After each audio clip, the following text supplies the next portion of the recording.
జయము పొందెను. Once upon a time లో ఉర్ అనే గ్రామంలో అబ్రహాము ఉండెను.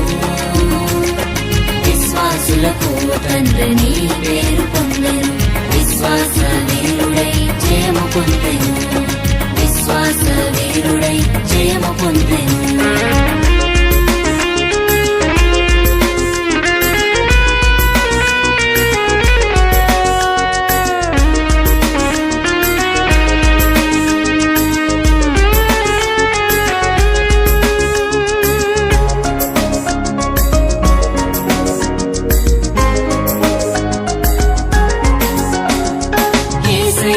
అబ్రహాముతో కమ్యూనికేట్ చేసెను.